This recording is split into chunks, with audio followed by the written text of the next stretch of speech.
Kalau Akang sedang mencari laptop yang bisa jadi tablet, bisa pakai pena, dan keyboardnya yang normal, bahkan cenderung enak, Lenovo ThinkPad X1 Yoga generasi keempat ini boleh jadi pilihan. Laptop flagship tahun 2019 ini kisaran harganya sekarang 5,5 jutaan. Bahkan sekarang mungkin turun ya Kang, karena sedang ada promo 11-11. Windowsnya versi Pro original, RAM-nya 16 GB, CPU-nya Intel Core i5 with Skylake dan storage-nya 256 atau 512 GB. Laptop 14 inci ini sudah menjadi andalan saya selama 10 hari lamanya dan mungkin akan terus saya pakai hingga ada ThinkPad X1 Yoga generasi kelima atau generasi ke-6 yang harganya juga sudah kian terjangkau. Terutama sih generasi ke-6 ya Kang, karena layarnya dia sudah 16:10. Inilah 10 catatan yang dapat saya bagikan.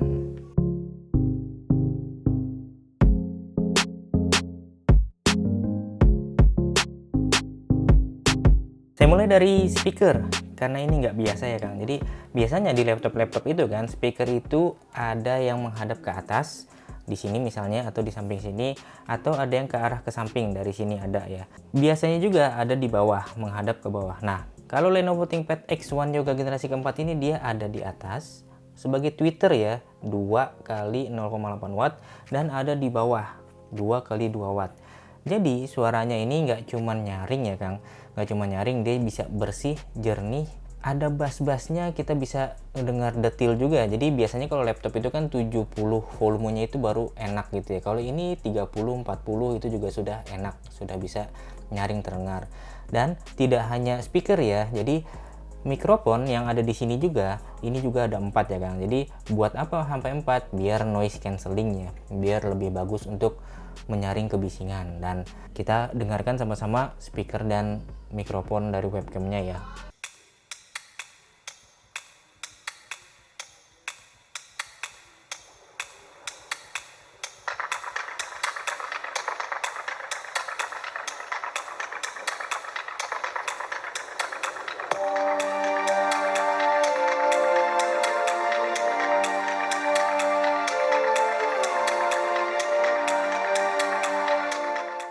Halo Kang, jadi ini kamera dari Lenovo ThinkPad X1 Yoga generasi keempat ya. Jadi kameranya hanya 720p saja, tapi mikrofonnya itu ada 4, audionya ada 4. Seperti speaker juga yang ada 4.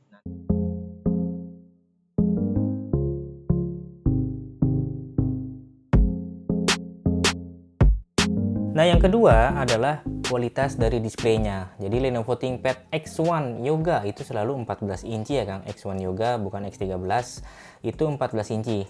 Dan tidak ada pilihan HD. Jadi semuanya minimal Full HD seperti laptop yang saya review ini. Jadi dia ada pilihannya ya, low power dan privacy guard seperti ini. Kalau privacy guard ini akan bisa mengaktifkannya seperti ini, dan dari samping itu jadi sangat tidak terlihat ya. FN plus D lagi dia terlihat.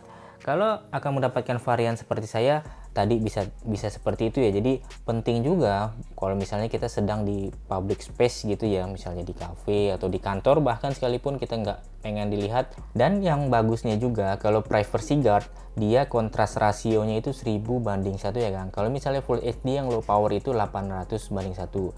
Cakupan warnanya sama-sama 72% sRGB, atau bisa kita bilang sih hampir 100% sRGB. Dari mata saya ini bagus banget layarnya, teknologinya IPS dan kecerahannya 400 nits. Dia multitouch ya Kang, jadi bisa sampai 10 jari. Warnanya ini menurut saya benar-benar hidup ya. Kalau saya bandingkan dengan Lenovo ThinkPad P14 yang saya review kemarin, itu jadi pucat. Dia memang glossy tapi ada anti reflectionnya dan ada anti smudge ya. Anti smudge mungkin jadi tangan itu nggak terlalu kotor bekas-bekasnya, walaupun sebenarnya sih kelihatan juga sih Kang. Layar ini dibanding Lenovo Yoga yang kemarin barusan saya review itu, ternyata saya lebih nyaman dengan layar yang ini. Walaupun layar itu secara spesifikasi lebih tinggi ya, dia OLED, tapi ternyata dia ini bisa lebih adem di mata saya ya.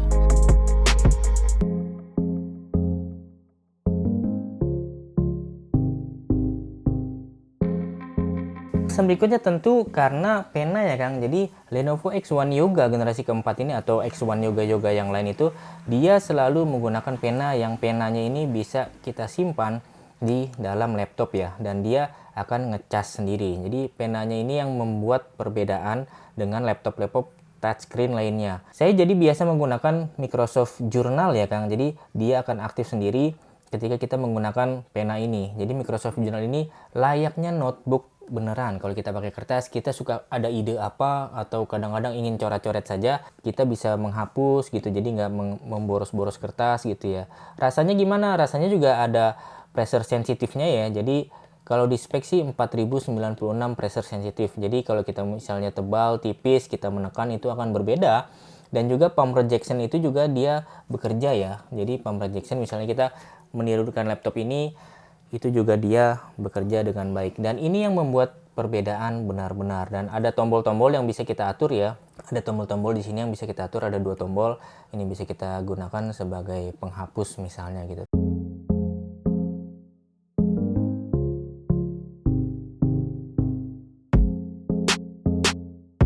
Nah, kemudian kita bicara karena ini laptop flagship, kalau udah namanya X1 berarti dia flagship, dan rasanya itu memang dia sangat berbeda dengan laptop-laptop bahkan seri T biasa gitu ya, T tanpa S. Kalau kita kenal ThinkPad kan ThinkPad ya kekar gini ya kan, kekar, dipegang itu enak gitu ya, benar-benar tangguh gitu ya. Ini dia, ini juga sudah mil STD 810G tentunya gitu ya. Jadi material X1 Yoga generasi keempat ini aluminium. Tidak ada pilihan karbon lagi seperti versi sebelumnya. Jadi hanya iron gray warna seperti ini yang ternyata abu-abu gelap atau mungkin terkenalnya dengan space gray ini.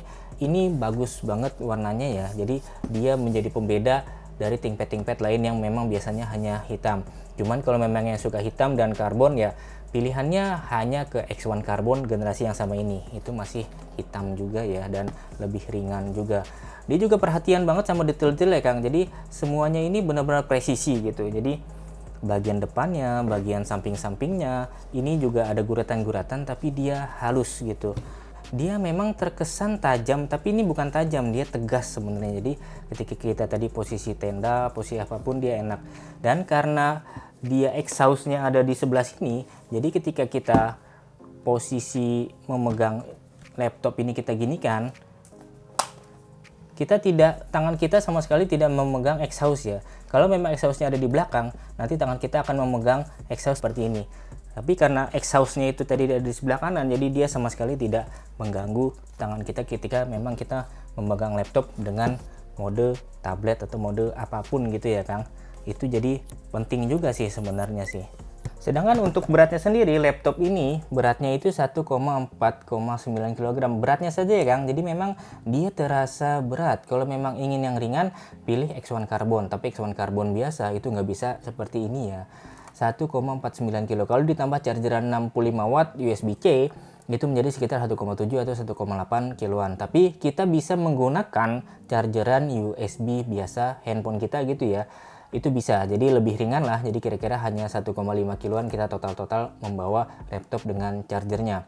45 watt bisa, 65 watt yang disarankan. 45 watt tidak ada peringatan bahwa ini low power, tidak, tapi itu bisa kita gunakan. Hanya saja nanti kecepatan chargingnya yang memang akan berubah menjadi lebih lambat. Itu saja Kang.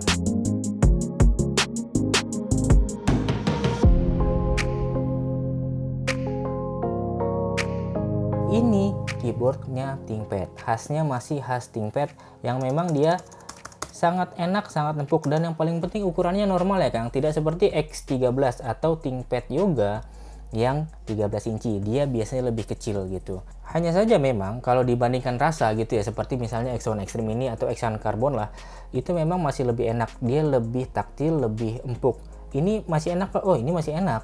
Hanya saja memang key travelnya saya rasa dia lebih pendek daripada X1 Extreme atau X1 Carbon biasa ya Kang. Bagusnya juga dia semua pilihannya itu ada backlightnya, jadi Akang tidak perlu khawatir mendapatkan laptop yang tidak ada backlightnya karena semua pilihannya ini backlit. Akang hanya perlu memperhatikan layoutnya saja, layoutnya ini US atau bukan gitu ya. Semua tombol LED ada, caps lock, FN lock, kemudian mute speaker, mute microphone, dan LED lain ada di tombol power gitu ya. Di sini seperti biasa huruf I, ThinkPad-nya juga akan menyala. Touchpad-nya ini kecil rasanya, tapi sebenarnya dia bagus banget touchpad-nya. Dia mulus, presisi, dan materialnya dari kaca bukan plastik.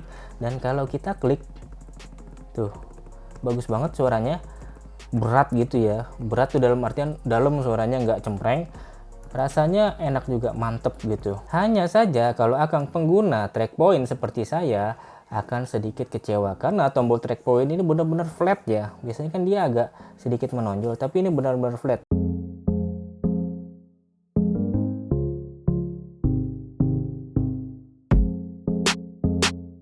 Jadi sekarang kita ke bagian-bagian yang mungkin akan membuat Akang nggak ada ininya, begini. Nah ini dia. Pertama dari porta-porta koneksi atau ekspansi ya. Jadi laptop ini tidak ada slot SD card, tidak ada slot micro SD, tidak ada slot RJ45 LAN, dan tidak ada slot smart card reader. Jadi banyak yang nggak adanya ya Kang ya. Iya betul, tapi yang adanya juga masih banyak. Jadi masih ada dua USB Thunderbolt C 2 ya, dan 2 USB A, masih ada HDMI juga masih ada combo audio jack Kensington Note, masih ada juga. Dan bagusnya sih Akang lihat dia ini tombol powernya ya, kalau kita lihat di sisi sebelah sini, dan ini USB-nya ya, USB A-nya sebelah kanan tangan kita. Dia tombol powernya ini dia nggak nonjol, jadi dia tidak gampang tertekan ya. Ini bagus, ini perhatian ke detail ini. Ini tempat pennya. Ini Kensington Note, dan di sebelahnya tadi ada dua USB-C Thunderbolt 3 yang kita bisa gunakan untuk macam-macam ya. Misalnya untuk menyambungkan ke eksternal monitor, juga menyambungkan dengan GPU eksternal atau melakukan charging. Jadi chargingnya di sini atau di sini, dua-duanya bisa. Menjadi penting bisa dua-duanya karena kalau salah satu rusak ya kita ganti ke slot satunya. Memang sayang banget dia sudah tersolder ya, jadi kita tidak bisa mengganti dengan mudah port DC in ini ya. Dan sebelahnya ini extended port, biasanya untuk docking atau juga untuk LAN RJ45 gitu ya, sambungan. Nah kalau di sini akan lihat ada LED ya, LED biasa. Jadi ini tanda untuk charging kita. Kalau sudah 90% dia itu berubah putih, sebelumnya oranye ya. Jadi di bawah itu dia akan berwarna oranye. Di bagian belakang kita melihat tidak ada apapun. Biasanya ada slot SIM card atau slot micro SD gitu ya, menjadi satu slotnya gitu. Tapi ini nggak ada. Jadi kalau Akang ingin internetan tanpa wifi atau menggunakan SIM card, harus dari awal ada pilihan itu gitu ya. Jadi kalau memang tidak ada ya tidak ada slotnya sama sekali gitu ya. Jadi dan kita juga tidak bisa mengupgrade-nya lagi. Nah kalau dari bagian dalam bagaimana? Apa-apa yang bisa kita upgrade dan apa-apa yang tidak bisa kita upgrade. Pertama, kabar baiknya sih untuk membuka laptop ini, jadi kalau ada sesuatu gitu ya, Akang bisa menekan tombol reset yang ada di belakang itu dengan mudah, atau membukanya pun mudah. Hanya ada 5 baut dan baut itu tidak lepas seperti biasa dan sama sekali tidak ada klip. Sangat mudah untuk kita mengakses bagian-bagiannya. Hanya saja RAM sudah tidak bisa kita upgrade. Jadi pilihannya ada 8 atau 16 GB LPDDR3 ya. Jadi pastikan akan mendapatkan yang 16 GB karena 8 GB itu sangat tidak cukup untuk nanti atau bahkan untuk sekarang-sekarang itu nggak cukup lah ya. Pastikan akan mendapatkan yang 16 GB. Sudah tidak bisa di-upgrade lagi dan tidak ada pilihan yang lebih tinggi lagi. LPDDR3 itu sayang menurut saya sih nggak juga ya, karena ketika saya bandingkan dengan LPDDR4 yang ada di X13 Yoga, performanya itu nggak jauh beda sih, mirip-mirip aja sih. Yang tidak bisa kita upgrade lagi adalah WiFi cardnya. Jadi WiFi-nya ini belum WiFi 6, hanya WiFi biasa ya, tapi stabil nggak? Stabil-stabil aja sih saya rasa. Dan kecepatan internet di rumah saya atau di kantor saya juga bukan yang tercepat, ada limiternya juga, jadi oke-oke saja sih.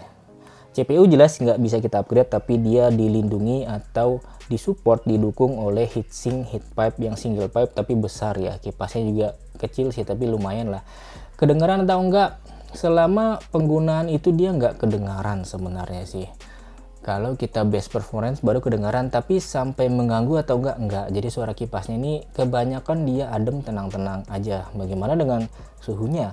Suhunya itu memang sempat menyentuh 90 derajat kalau lagi gaming atau lagi editing, tapi selebihnya enggak seperti itu. Dan karena dia bahannya ini metal, logam gitu ya Kang, jadi tangan kita ini nggak terasa panasnya gitu. Jadi saya ngerasa sih adem-adem aja, biasa aja gitu. Nah sekarang kita ke SSD-nya. SSD ada dua, sebenarnya sih ada satu ya, utamanya ini PCIe Gen 3 2280. Jadi bisa kita tambahkan hingga 1, 2, atau 4 tera mungkin ya, sesuai budget Akang sekalian lah gitu. Dan di slot WW1 card, nah ini ada slot WW1 card. Ini bisa kita masukkan SSD lagi, SSD 2242 NVMe B+MK ya Kang, bukan SSD NVMe 2242 biasa, karena slotnya akan berbeda. Slotnya ini slot seperti SATA, jadi NVMe tapi slot seperti SATA yang ada dua slotnya ya, jadi itu bisa terbaca, bisa.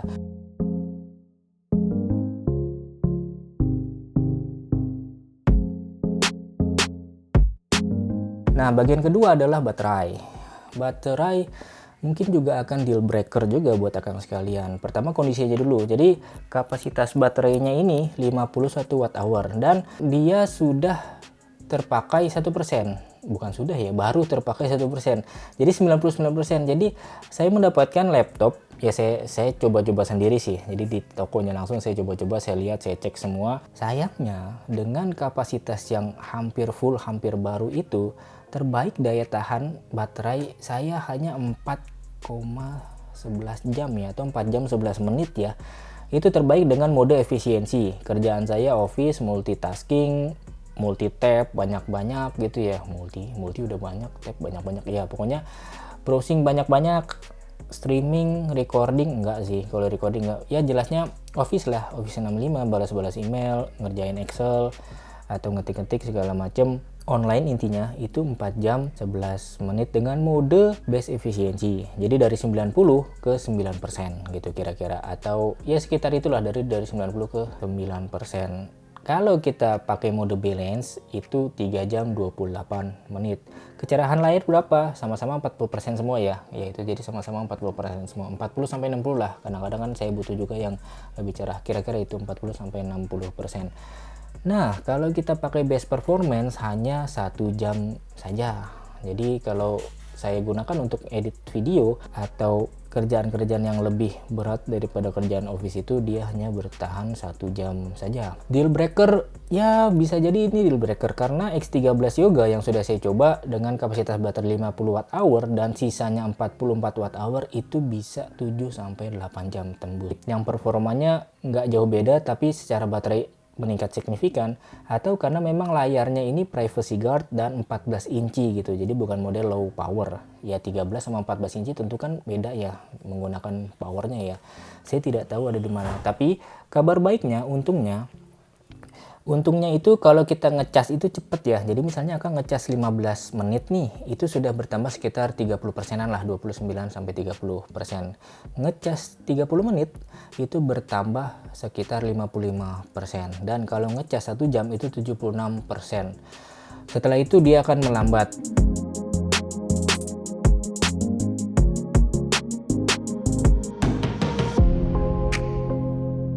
Laptop ini ada beberapa varian CPU ya, tapi utamanya ada dua sih Kang. Jadi ada i5 dan ada i7, tapi semuanya U series ya. Jadi Skylake U series yang 14 nanometer dan TDP-nya itu 15 watt.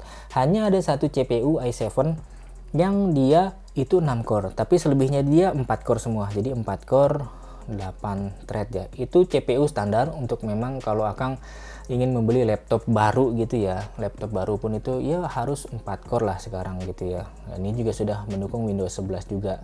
Kinerjanya kalau saya banding-bandingkan secara benchmarking gitu ya, saya bandingkan dengan X13 Yoga yang memang dia lebih baru, prosesornya Gen 10 i5 10210, atau dengan cross platform gitu ya, AMD yang ada di T14 atau P14, dia memang berbeda dengan hasilnya. Jadi dia mirip dengan X13 Yoga, tapi sangat jauh berbeda dengan T14. Jadi kalau memang Akang ingin laptop yang kejar performa gitu, tentu bukan laptop ini. Akang ingin laptop yang bisa sedikit diajak untuk kerja-kerja berat gitu ya, bukan laptop ini. Karena memang laptop ini didesain untuk produktivitas standar saja, biasa-biasa saja. Bagaimana untuk gaming misalnya? Ya kadang-kadang kita butuh juga ya refreshing gaming. Saya install Valorant. Valorant itu sayangnya itu bisa dimainkan dengan settingan resolusinya saya turunkan jadi 720p atau 1366x768 resolusinya ya Kang, dan settingannya low.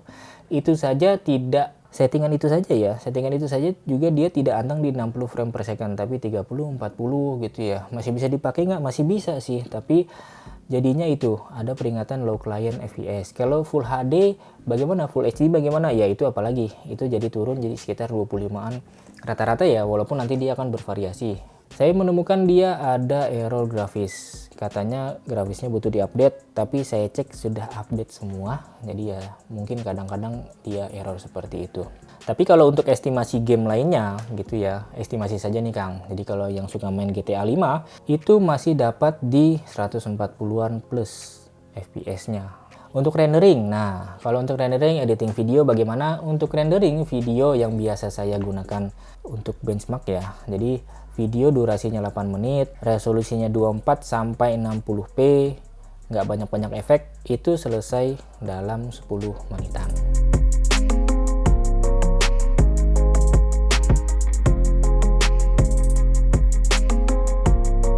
Sekarang kita masuk ke bagian harga.